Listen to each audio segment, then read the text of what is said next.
Hello, hello, hello, and welcome to this brand new episode of Hear Their Voices.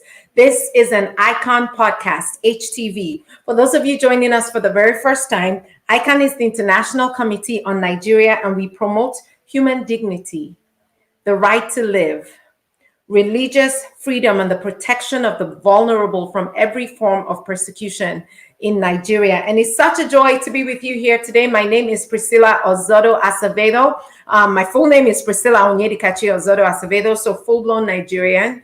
And it's such a joy to be here with you today. And yes, I'm filming today live from the beautiful island of Puerto Rico. So if you hear some sounds out there, I'm not in my regular studio.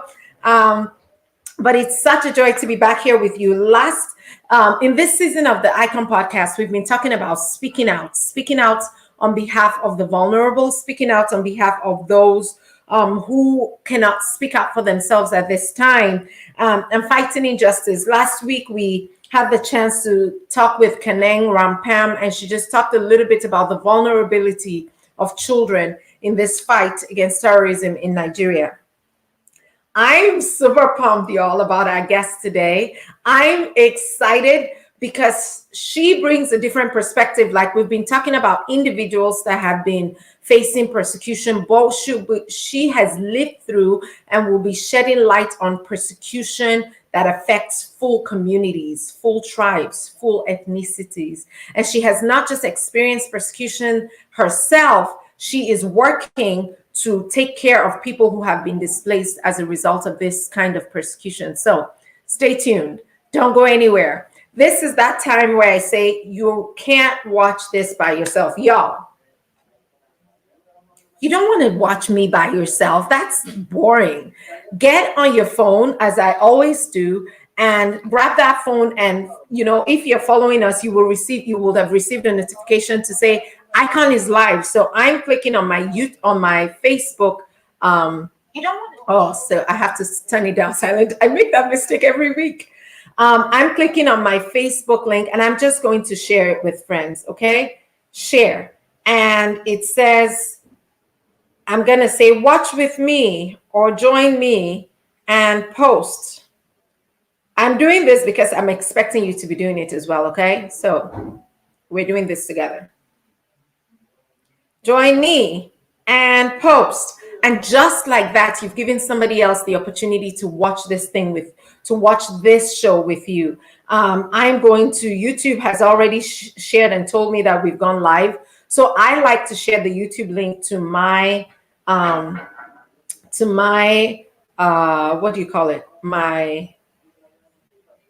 WhatsApp group, y'all. Help, share, WhatsApp. And I share it directly to my status on WhatsApp. And just like that, I'm not the only one watching it. So welcome again to this HTV podcast. In case you're just joining us and somebody just shared it with you and you're like, what is that? Click. My name is Priscilla Onyedikachi Ozodo Acevedo, and it's a joy to be here with you. One of the things we've been doing the past few weeks is talking about speak out. Particularly, we kicked off this campaign by speaking out on behalf of Leah Sharibu. Leah Sharibu was kidnapped 3 years ago, taken away, and was not released because of her faith in Christ. So we want to challenge you as we continue through this campaign, this speak out campaign. I want to challenge you to keep sharing, keep speaking out. We want to go viral. Speak up for Leah. Speak up for Leah Sharibu. Speak up for all the young ladies that are in captivity in Nigeria. Speak up for the children, but particularly we have this hashtag going. We have several videos on our Instagram and Facebook. There's so much content that you can share. You might say, I don't know what to share. Just scroll through our Instagram, scroll through our Facebook. We're constantly putting out information about what's happening in Nigeria today. Okay, and now for the news of the week. For those of you who would like to receive our news of the week, we want to encourage you to subscribe to receive information from us on iconhelp.org. You might be wondering how, you go to icanhelp.org, scroll all the way to the bottom. It says subscribe, and you just put your name and your email, and every week you'll receive something from us, giving you updates on what's happening in Nigeria. So here we go. For our first news for the day, we learned that the Fulani Nationality Movement, FUNAM, has claimed responsibility for the attack of Governor Samuel Ortom of Benue State. Now, I'm just going to give you a brief gist because we don't have time. You all need to subscribe or go to Facebook. We post all these stories. But this governor declared his state a no-grazing state because of all the issues that have been going on with the Fulani herdsmen. And he declared his state a no-grazing state.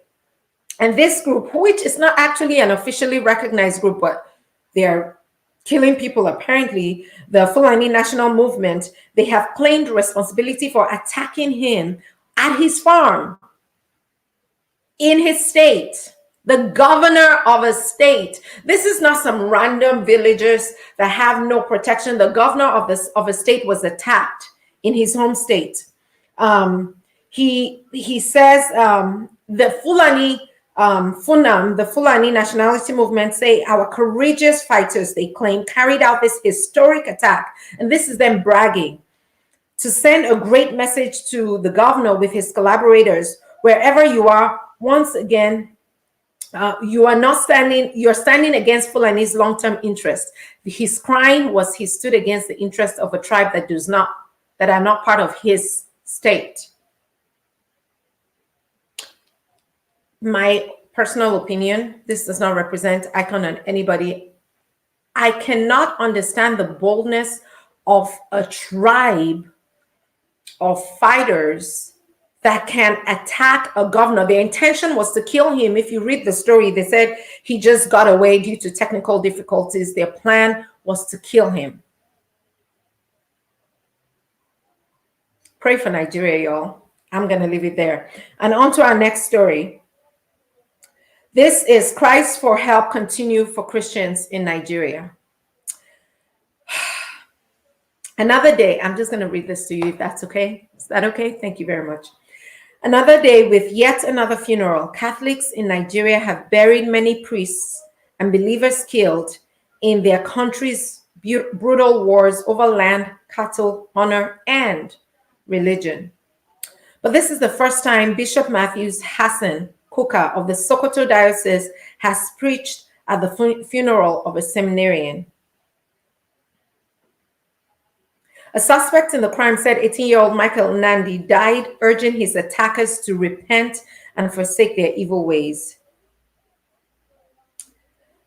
Part of this cry is we are being told that this situation has nothing to do with religion, but the attack, the overwhelming attack, has been on Christians. And I'm going to let our guest today later speak into this. But for our final story, and a really sad story, a final news item. Militants from the Islamic State faction of Boko Haram, this is ISWAP, have reportedly killed a Nigerian soldier.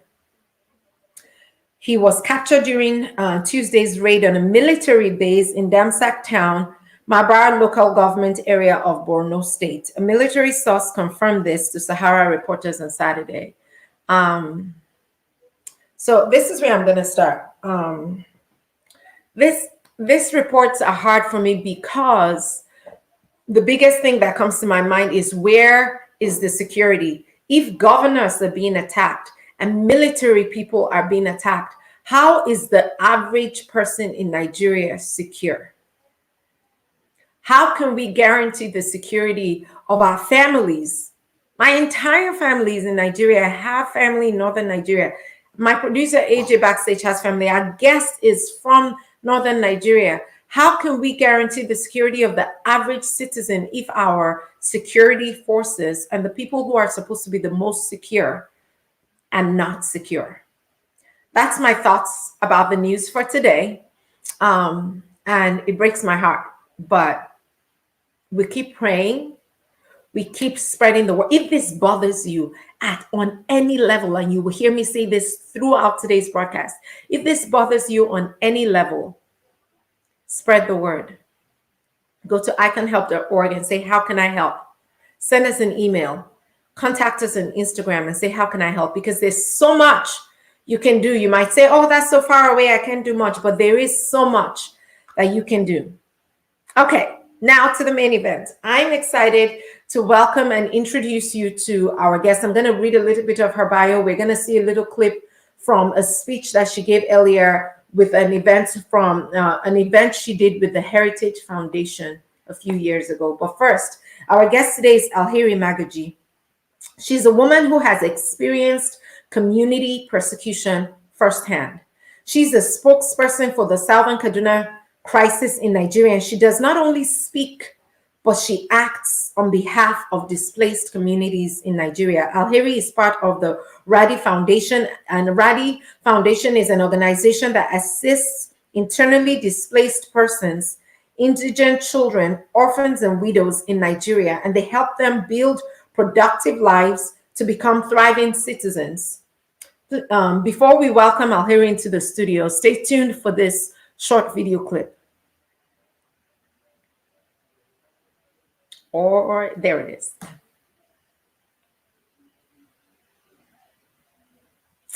We don't have the sound for that.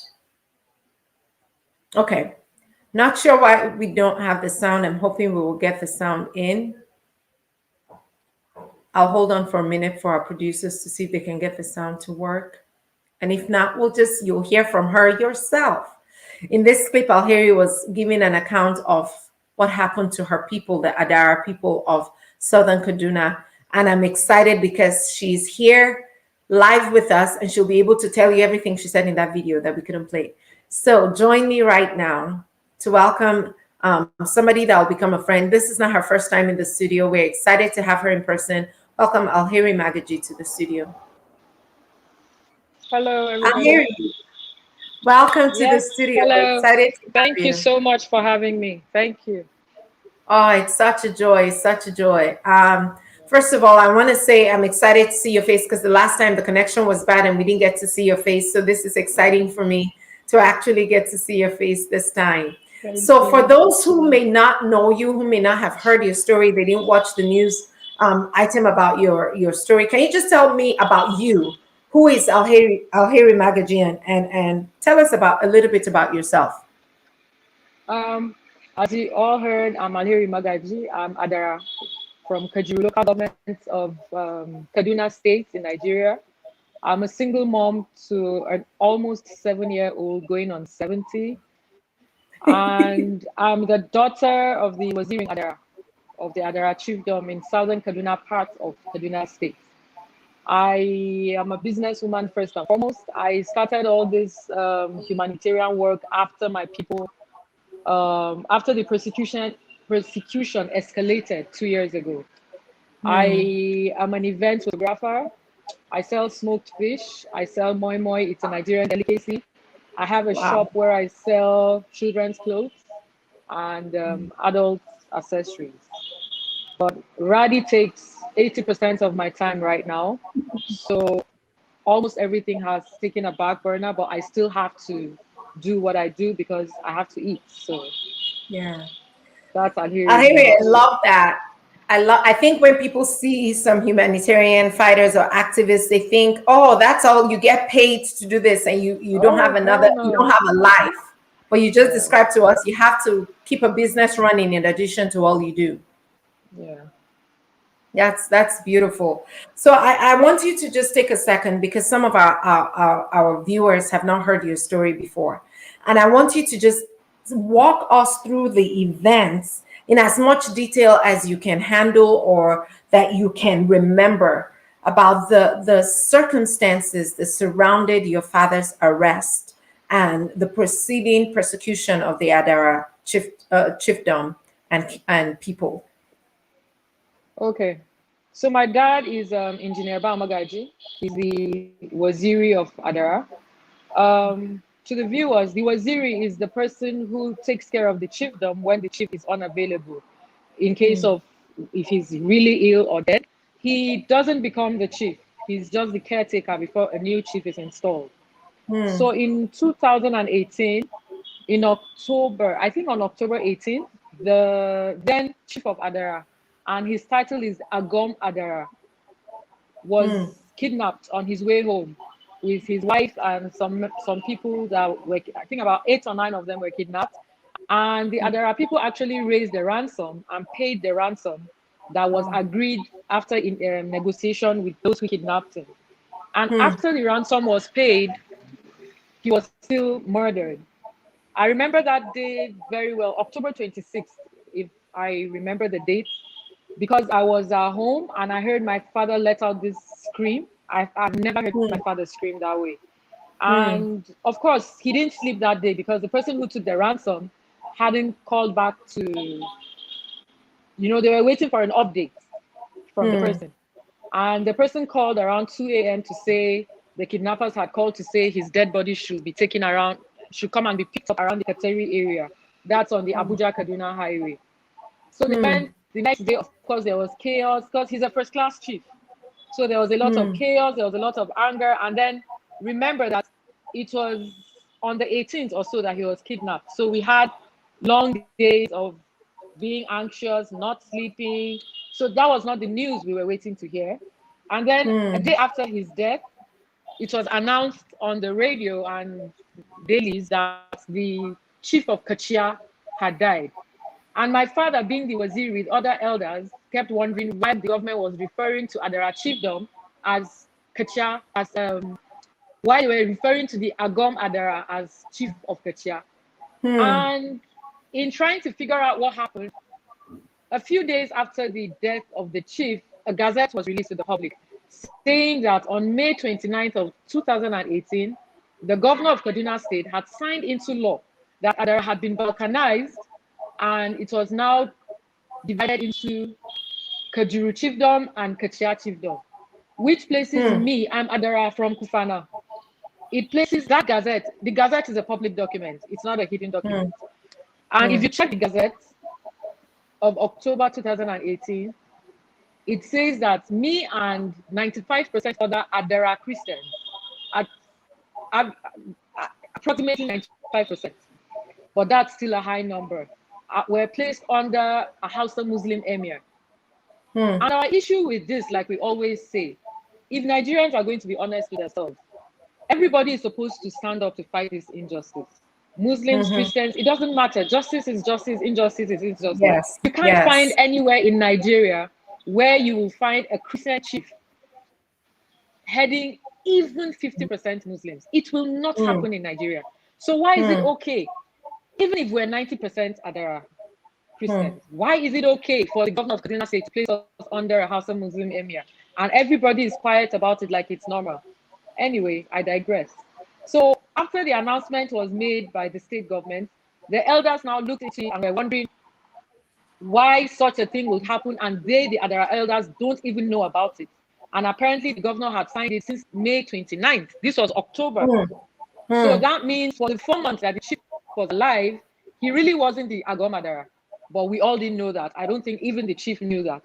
So they actually tried several times to have a talk with the government. Even when the governor went to pay condolence visits to the chiefdom, he spoke to my dad, and my dad told him about the gazette and how we're not happy about it, and they wanted to talk with the government, how the government came about balkanizing the chiefdom without the Adara people knowing about it.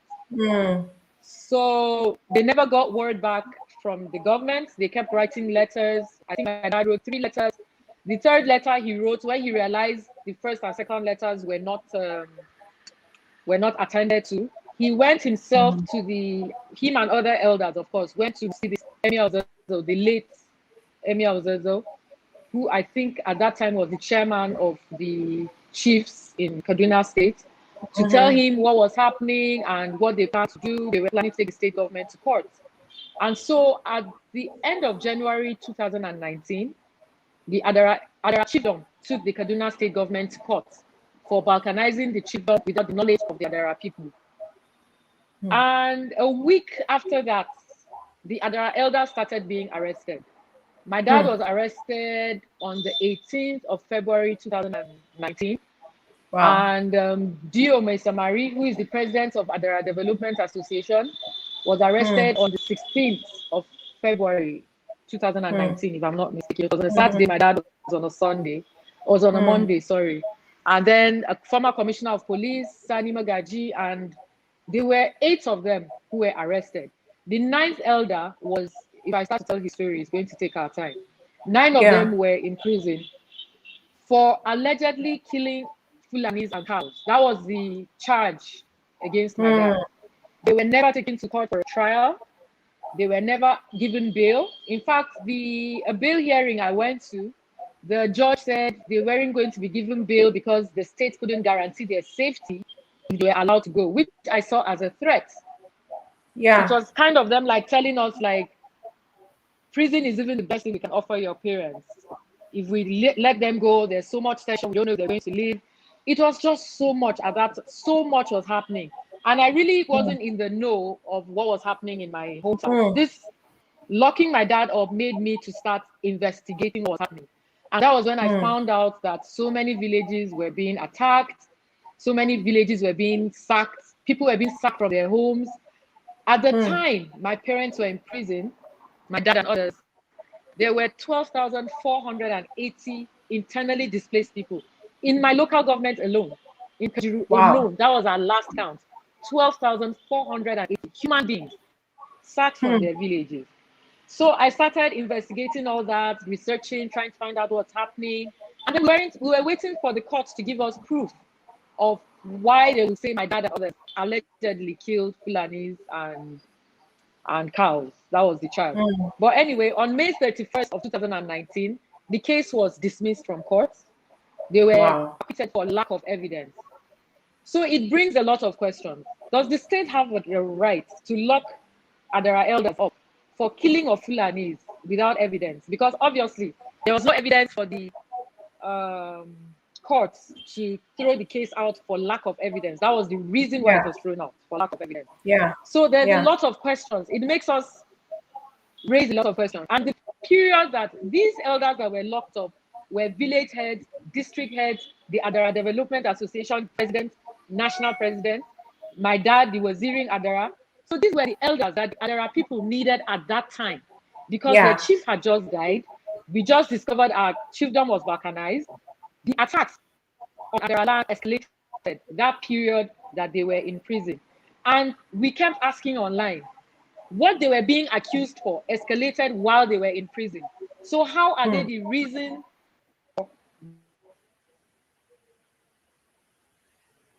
Alheri, are you there?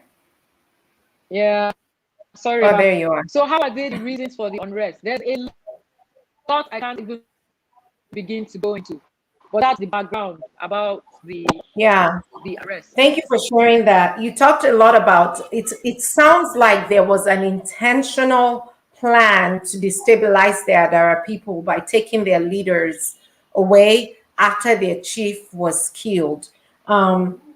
How has continued? You talked about 12,000 people a few years ago. What have you noticed that this persecution, how has this affected the Adara people over the years? It's been terrible. That was 2 years ago. Now we're talking about over 20,000 internally displaced people.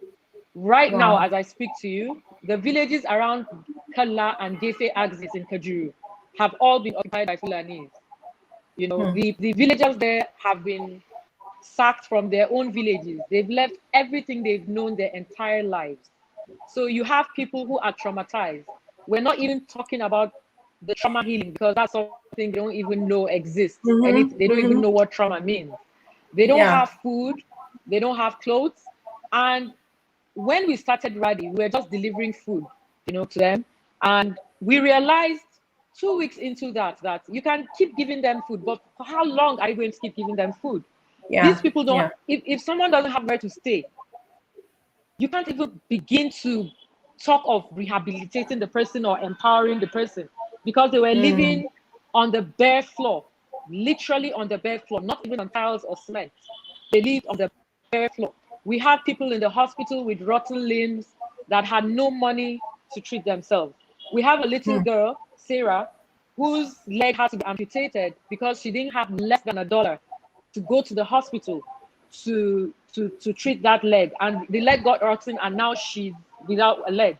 And let me use Sarah as an example for what the average Adara person is going through. Not just Adara now, it has actually escalated and gone through to other local governments. Zangon Kata is being hit hard right now. The local government is being hit hard right now. So everything I talk about now is actually a representation of what's happening in Southern Kaduna right now.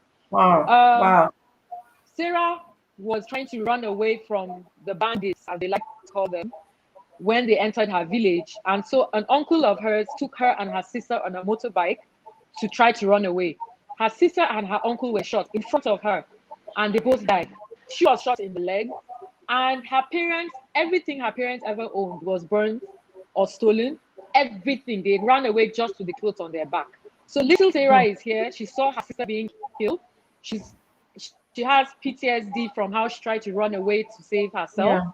She has parents who cry every day because they literally can't even feed her. When I met Sarah, her leg was smelling. I couldn't enter the room. I had to cover my face because the room was smelling. The leg it was black with rot. And how we even got to know about them was someone who was concerned about the mom. The mom wasn't eating at all, just so Sarah could have something to eat. So when I got there, the mom was really emaciated. You could see she hadn't eaten for days. So I said, how do you cope? How do you stay here without food? And she said, that's her daughter. What is she supposed to do? Like, how am I asking her how does she stay without eating like it's a choice? It's not a choice. There's no food for her to eat. And it made me to break down because it just showed me the reality of everything on ground, you know? So, and that's the story of the average. I could go on for days talking about what the Southern Kaduna people are going through.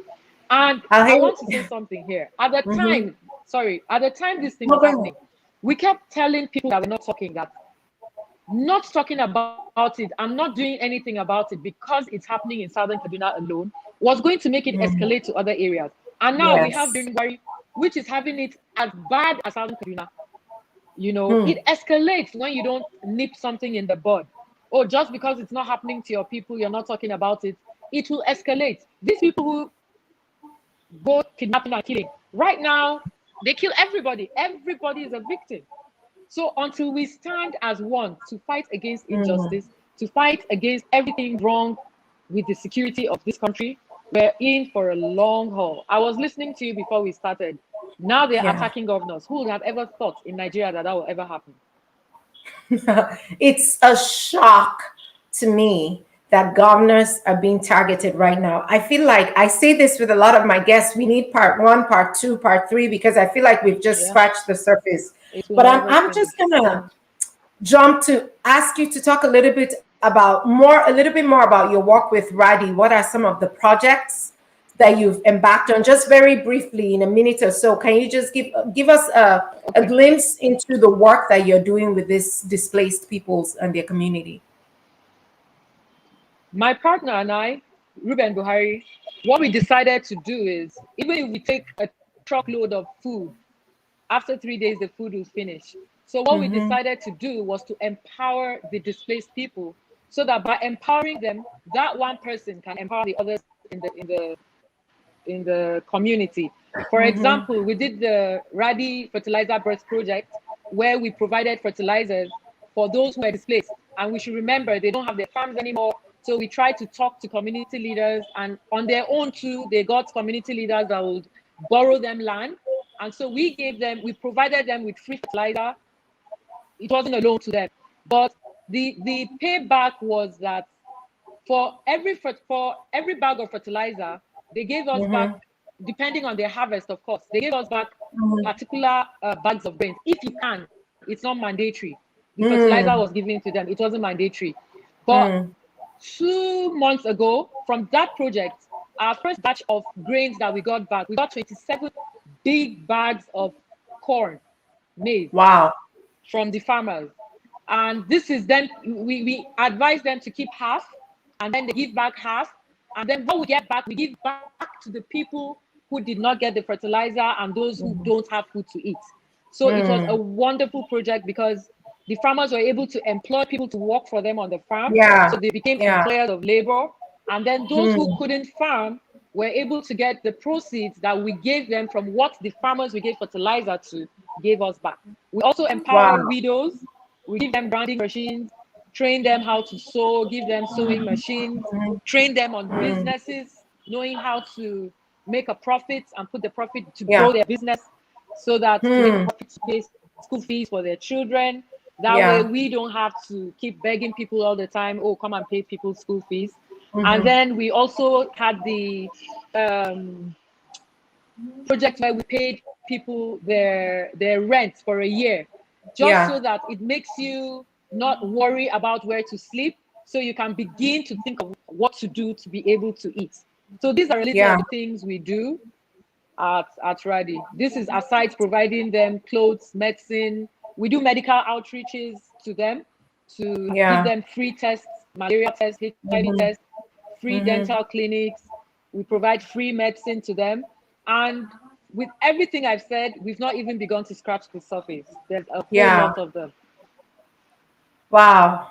Thank you so much for joining us, Alheri. It's been such a pleasure and a blessing to have you here with Thank you. us. Thank I you for just want to having me. ask, I want to end on this question. Is there hope? And how can people get involved to bring back hope? Because we've heard governors are being kidnapped, children are dying. There's 20,000 displaced people in Nigeria now. Where can we hold on to hope? Is there hope for these families right now? Honestly speaking, the only hope I see is hope in God. Because until the government is ready to tackle this, until people are being held accountable for what is happening, until justice is being served, I honestly, physically don't see any hope. But because we believe in God, I can say that my hope is in God. Aside that, I have no hope in this government to do anything, to be honest. It Yeah. doesn't look like they're doing anything about it. Yeah, my producer is highlighting the RADI website. You want to find them at radifoundations.org and follow them. You can support them. You can hear stories, individual stories, and they always have projects that they're working on. Alheri, is there a specific project you're working on or some kind of fundraising that you like to see people get involved with? Yes, please. The school fees project. We're trying to target those orphans that had their parents killed. We have this particular family, Zipporah, Isaiah, and Isaac. I'm sure you heard about the 2-month-old who had 3 bullets in his head removed and survived.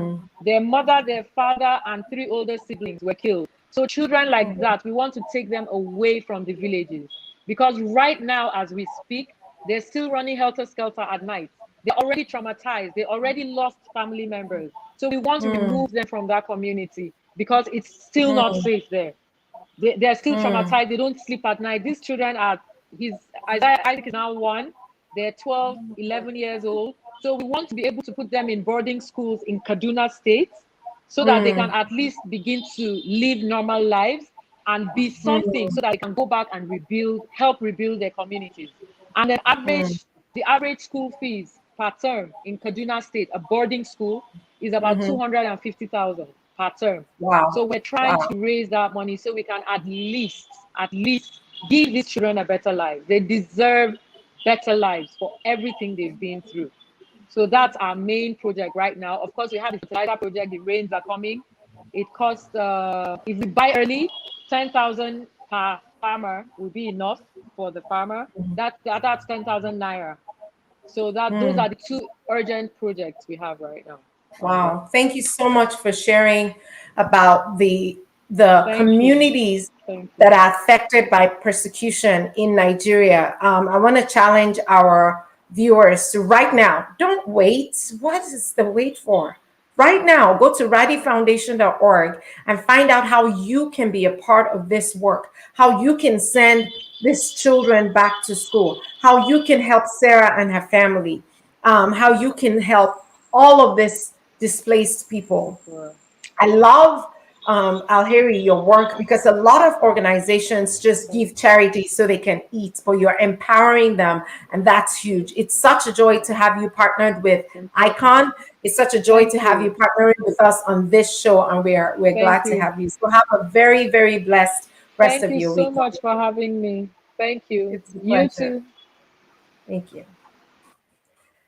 All right, viewers, this was another awesome week of HTV. Hear their voices. And this is some pictures AJ is sharing of some of the work that Alheri has done. Follow her on Facebook, on Instagram. If you're not sure, give us a message on our social media, and we will be able to get you some information about Alheri. So thank you for joining us for this week. Again, my name is Priscilla Onyedikachi Ozodo Acevedo, and it's a joy to have you here. Follow us, leave comments, share this video. I'm serious, y'all. Share this video. Let's get others involved. Let's get the community involved. Let's go viral. Let's talk about this displaced people. Let's talk about the families that need our help. So have a blessed rest of your week. God bless you.